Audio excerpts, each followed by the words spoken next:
Hello guys! Welcome back muli sa ating Dar Tour Vlogger. And to this video guys, samahan nyo naman ulit ako dito sa ating tabing dagat na ito na kung saan ang ganda guys ng view. Naway magustuhan po ninyo. Ito po ay located dito sa Pescara, Italia na kung saan ang mga tao ay naglalakad sa tabing dagat. Ayan guys, nakikita nyo. Ang ganda po ng araw, time check tayo, alas 3 po ng hapon, mataas po ang araw, magandang sikat ng araw, magandang panahon, pero po ang hangin ay malamig, no? So kahit gaano pa kagandang sikat ng araw, pero ang sikat ng araw ay hindi naman po siya ganon kainit. Kung kaya ang mga tao dito guys, ayan nakikita nyo ay mga naka-jacket pa rin as usual. O ayan guys, ang ganda ng view. Ang ganda po ng dagat na kung saan makikita mo, yan, nag-blue siya, oh. Color blue. Ayan. At kasama syempre ang mga kaibigan na naglalakad. Kung sino man sila, ayan. Dito guys, yan yung pinaka na yan, bato. Dapat hanggang dyan lang yung mga tao kapag naligo sila. Hindi na sila pwede pang mag-exist po dyan. Hanggang dyan lang dapat sa may bato na yon. Kasi bandang doon sa likod ng bato na yan is malalim na po siya.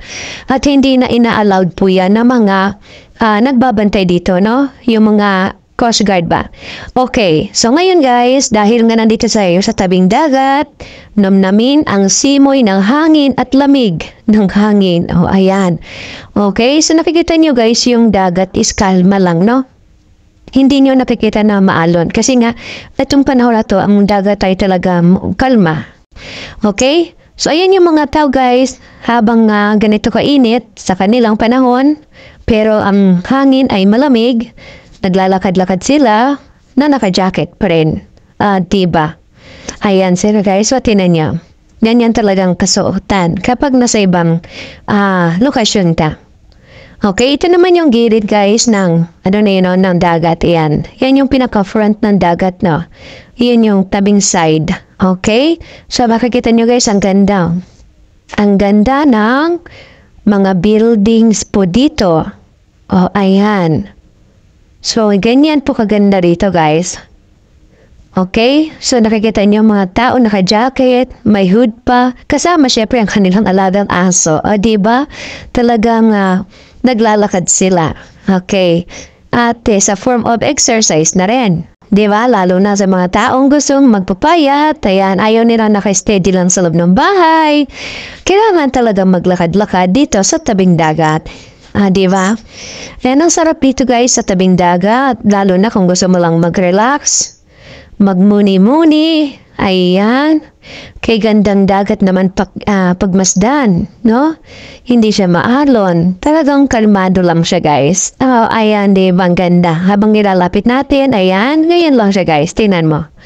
Oh, di ba? Okay? So, ito, guys, yung ating sand. Ang sand dito is, hindi po siya malalaking bato, no? Pino pa rin po ito, no? Pino. Ayan. Hindi nga lang siya white sand na katulad ng Boracay, pero ito'y pino at hindi naman masakit sa paa maglakad. Okay, yan ang sand po dito. Okay, ang ganda pa rin naman yung tingnan kasi nga tinan mo naman guys, oh, flat na flat lang siya. Flat na kung saan pwede ka talagang maglakad, mag-jogging, tumakbo, o ano man ang gusto mo. Ano yung feel mo gawin? Okay, gawin mo tumbling, diba? So, yan guys, ang saya at ang sarap sa pakiramdam na kapag ikaw ay walang ginagawa, mag-relax. Ayan yung harap din yan, no? Tinan mo, ito yung harap din ng dagat. Yung mga nakalagay dito is yung, ayan yung mga ilalagay kasi yan dito guys, kapag ka-summer, nilalagay na sa lito ng mga cottage. Okay? So, ayan yung dalawang magkaibigan, na kanina pa nakatayo din. Okay, nagre-relax lang kasi yan sila. O, diba? Ayun, yung bahay na yan, building, no? Wala ka makikitang kubo, guys. May nagja-jogging. O, diba? Tinan mo naman kahit gaano kalamig ng panahon, guys. Tinan mo naman, talagang naka-t-shirt at short lang sila, kuya. O, diba? Feel na feel nila ang mag-jogging sa tabi ng dagat. O ayan guys, salamat sa panonood po ninyo ha. Sana po pakishare naman at pasubscribe na rin po nating YouTube channel para always lagi kayong updated sa aking mga ipopost na mga video. So, making Dart Tour Vloggers po ito po is all around. Yan, nationwide, worldwide, kung saan man tayo makarating. Time will come, tatry natin na mag-interview kung saan man tayo dalhin ng ating mga paa sa mga negosyante kung sino man na mapalad nating makakausap na dito iba-vlog pa rin po natin sila.